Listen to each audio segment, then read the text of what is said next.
right. Well, welcome today to our first little talk that's going to kickstart this. We wanted to just say a little bit about what we're about and where we're headed. And we want to ask you the question, basically, how can we help you? Where do you need philosophy in your lives? What can we do that will actually impact you in a positive way? So the thesis of this talk is everyone is a philosopher. We are convinced that that also includes you, that everyone can do philosophy, that we can all think carefully about our values, how things hang together at the broad level, kind of systems thinking about how our values fit together, as well as like more fine-grained, what do we really care about? How do we really think about something like truth or courage or love or these other things that we really care deeply about in our lives? And how do those fit together? How do we weigh our values? What kinds of decisions should we make based off of those? Our job, we think, is to help you become a better philosopher so you can resist bad thinking and bullshit. And we're here to solve real problems with language that can help us identify and fight for our values. So we've been trying to reach AI researchers and industry professionals and AI ethicists, normal folks. We keep finding this like really interesting tendency to like try to optimize or maximize everything. So here are the competing CEOs of two AI companies right now. Here's Sam Altman. I was hoping the Oppenheimer movie would inspire a generation of kids to be physicists, but I really missed the mark on that. Let's get that movie made, just like The Social Network did for startup founders. Sam, why is the movie about inventing the atom bomb supposed to make people want to be physicists? Like, you think it's a STEM recruitment tool? What are you doing? I think this exchange with Elon Musk clarifies a little bit about what's going on. Someone goes, Elon, have you read this paper by Nick Bostrom? Every second we don't go into space, we lose 100 trillion potential human lives. Think of all the happiness. We could have so much more happiness in the cosmos. And Elon's like, I don't know about the numbers, but good point. Okay, so these are like relentless optimizers, right? But optimizing has costs, right? So I think it's worth getting into a basic distinction in philosophy between instrumental values and ultimate values.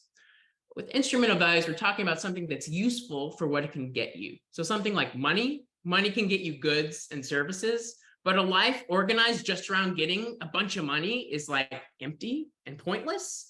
What are you doing with that money? Are you just buying a car so you can go back to work? Just the car is useful for you to make more money. Like, you need some ultimate values to ground this in, right? Something valuable for its own sake. So ultimate values are things like love, happiness, genuine beauty or courage, right?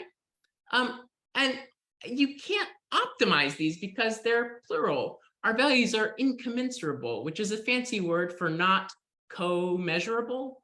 Like, there's not a single number line that you can fit all your values on.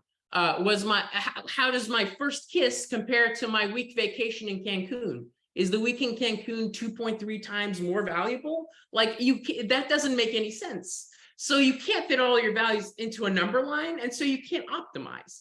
If you think about it, optimizing is something you do in games with game values, right? Where you're trying to checkmate first or score 10 points before anyone else. But our real values aren't like that, right? When our real incommensurable values clash, we have to make sacrifices and suffer genuine losses.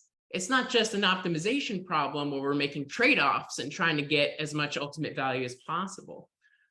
You might think that's fine. I'll just rank my values. I think liberty is more important than security.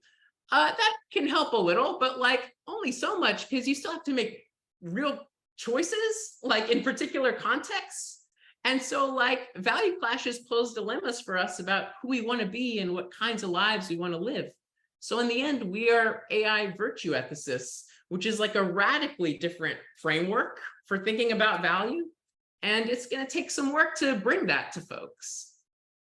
Yeah, and even though it might sound like sort of unclear and difficult that we have to make these choices in these different cases, if we really think deeply about our values and understand them and understand how they fit together, then we can make choices that are so much more informed and much better than if we didn't really know what our values were in the first place or why they mattered. So we have tried several things to see like how people are interested in philosophy. There's, of course, this conference, which you all are at right now. Thank you for being here. Ricky and I also both write regular blogs and articles about AI ethics and other topics. Earlier this summer, we tried a series of Socratic small groups, which were basically just like classes for philosophy hobbyists who just wanted to come learn about some philosophy and cool topics that we wanted to talk about as well. Those were like a mixed success. Ricky has done some stand-up and storytelling and comedy, bringing philosophy to that world, and also tried a Twitch online reading hour. Yeah, online reading out turns out people don't really want to read PDFs on Twitch, even if you're making jokes. But I played Stellaris this week, and people were really into it. So what's next? We're working on a short ebook on values. So we have like a public-facing resource that we can just like get people started. We need a resource like that to just hand people something and give them a place to begin. This conference is a blast. We'd love to do future conferences, but then we're looking around and seeing what else can we do? Like, do we want to run some podcasts? God knows there aren't enough of those. We've been working on a couple AI ethics games. Those are fun and interesting. We're still tinkering with that, but that's a novel thing. Do we want to do nature retreats, talk about AI ethics in the wilderness? That could be cool. So we're open to different possibilities here. And really, that's our question for you is how can we help you? We'd love to hear